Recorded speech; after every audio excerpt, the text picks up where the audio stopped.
napapansin ko sa ngayon, madami pa kaming problema kasi yung iba, mostly hindi pa kami nare-recognize ng gobyerno. Kung nandun ka sa college, kailangan level ka. Kung tingin sa'yo na isang manubo ka, ganyan ka. Iba yung notion kasi nila sa inyo, galing ka ng bundok, wala kang nuwang sa mundo, parang ganun, bobo ka. Madumi, inosente, ganun. Saka marami kang mga hindi alam na nangyayari dito sa city. Nasasaktan po ako sa mga sinasabi nila. Ano ba daw kinakain namin? Sabi ko, pareho lang naman tayo kumakain ng bigas, yung kanin, luto.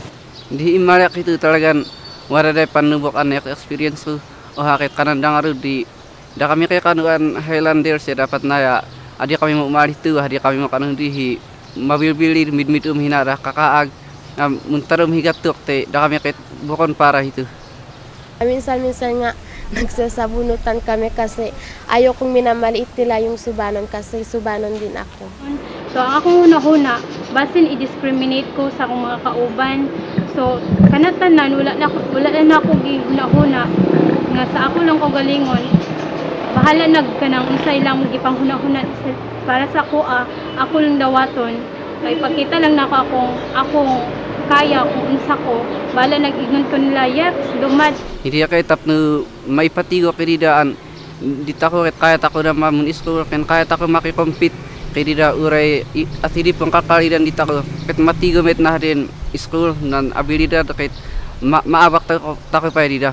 Ang iba ding mga higaonon nahihiya ng ipaalam na mga lumad sila kasi nga yung mga discrimination na dito sa high society hindi naiintindihan. Sinasabi ko sa mga classmate ko nga hindi naman ganyan talaga ang mga manobo. Kulang lang talaga kayo ng education. Bilang isang IP, dapat hindi ka na rin nadidisregard kasi tao ka na rin eh. Pareho lang naman kami mga tao dito sa pareho kami mga Pilipino, tapos bakit kami minamaliit? Kahit ganito kami, tao pa rin kami na dapat nilang respetuhin.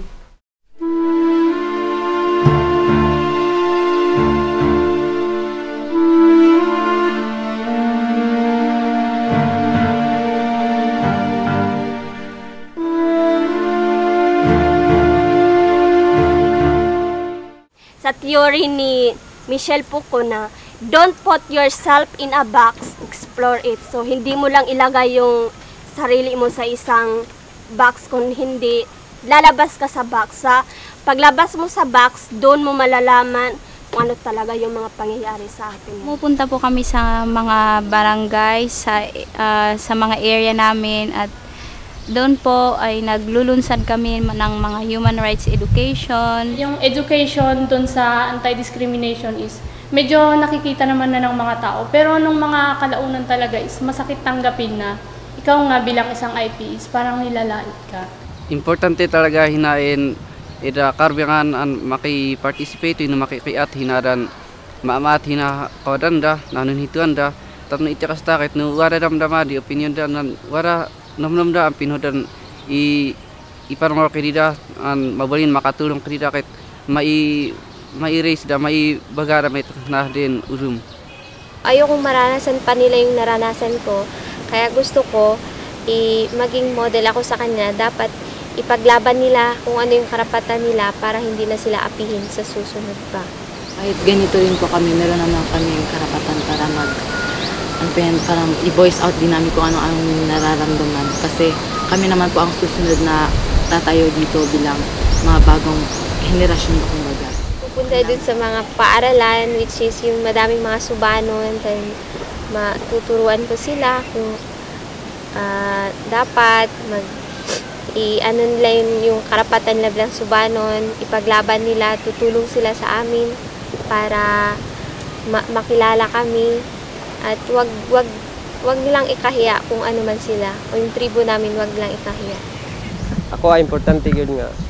Kung ikaw na-edukar ka, kintay for example, ipabalik ka sa imong komunidad, dapat imog yun ang ipakita, i-share sa ilang nga mauni maayo, kinidili ni maayo. Kaya ako nagpatuloy sa pag-aaral para ipakita sa kanila na IP ka man or hindi, may karapatan kang mag-aral.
Ang lumad ay wag lang pag-aralan, kundi pag-aralin din.